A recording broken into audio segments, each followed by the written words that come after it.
जब भगवान वामन का प्रादुर्भाव हुआ, उन्हें ब्रह्मचर्य व्रत में दीक्षित किया गया। भगवती राजराजेश्वरी उमा ने उनको भिक्षा प्रदान की। वनस्पतियों ने भी दंड कौपीन आदि देकर भिन्न भिन्न ढंग से सम्मान किया। अब भगवान वामन चले उद्देश्य पूर्ण करने के लिए राजा बलि के यज्ञ में पहुंचे।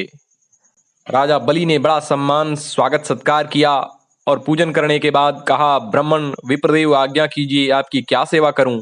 आप जो भी कहेंगे वही होगा। भगवान ने बड़ी प्रशंसा की। राजन, आपके कुल की महिमा बड़ी है। यह कुल सदैव उदार हृदय, सदाचारी और सच्चरित्र रहा है। राजा विरोचन के पास देवताओं ने आकर आयु मांगी। विरोचन यह जानते हुए भी कि देवता हमारे दुश्मन हैं, उन्हें आयु दे दी। इस प्रकार उन्होंने अनेक विध प्रशंसाओं का पुल बांध दिया। राजा बलि प्रसन्न हुआ और बोला, महाराज, आप जो कुछ कह रहे हैं सब ठीक है, परंतु अब आप आज्ञा तो दीजिए। भगवान वामन ने कहा, कुछ नहीं, सिर्फ 3 पग धरती चाहिए।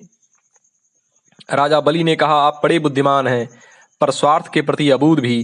प्रशंसा के पुल बांध दिए, फिर भी मुझसे मांगा तो भी केवल 3 पग भूमि। अरे, हमसे द्वीप मांग लेते, तीनों लोक मांग लेते। शुक्राचार्य जी का माथा ठनका।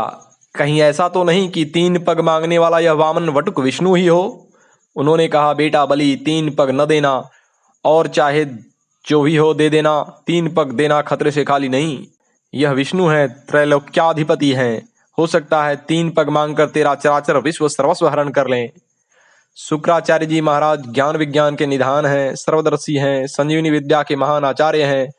वे जो कुछ भी कह रहे थे ठीक ही कह रहे थे। आचार्य शुक्राचार्य पुनः बलि को संबोधित करते हुए बोले, स्वयं भगवान ही अपनी योग माया से ब्रह्मचारी बनकर बैठे हुए हैं। ये तुम्हारा राज्य, ऐश्वर्य, लक्ष्मी, तेज और विश्वविख्यात कीर्ति सब कुछ छीन कर इंद्र को दे देंगे। ये विश्वरूप हैं, 3 पग में तो सारे लोकों को नाप लेंगे। मूर्ख, तुम अपना सर्वस्व ही विष्णु को दे डालोगे तो तुम्हारा जीवन निर्वाह कैसे होगा? ये विश्वव्यापक भगवान 1 पग में पृथ्वी और दूसरे पग में स्वर्ग को माप लेंगे। इनके विशाल शरीर से आकाश भर जाएगा, तब इनका तीसरा पग कहाँ जाएगा? तुम उसे पूरा न कर सकोगे। राजा बलि ने कहा, गुरुदेव ठीक है, पर आपका शिष्य होकर झूठ बोलूं, अस्वीकार कर दूं? यदि ये ब्राह्मण देव साक्षात विष्णु हैं, तब तो हमें जीत कर भी ये सब कुछ ले लेंगे। इन्होंने हिरण्याक्ष को भी मार डाला था। यह तो हमारा सौभाग्य है, जो स्वयं मांगने आए हैं इनका हाथ नीचे होगा, हमारा हाथ ऊपर होगा। इस प्रकार राजा बलि ने दृढ़तापूर्वक सत्य का पालन करना ही उचित समझा। श्री शुक्राचार्य के बहुत समझाने पर भी सत्य का त्याग नहीं किया।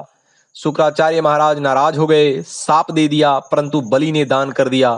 फिर क्या बात थी? भगवान ने 2 पग में सब कुछ ले लिया, तृतीय पग का दान बाकी रहा। भगवान बोले, तुमने 3 पग भूमि दान करने की प्रतिज्ञा की थी ना, परंतु मैंने 2 पग में ही तेरा सब कुछ ले लिया, अभी 1 पग तो बाकी रह गया। बलि बोले, मैं अपने आप को ही अर्पित कर रहा हूँ तीसरा पग पूरा करने के लिए।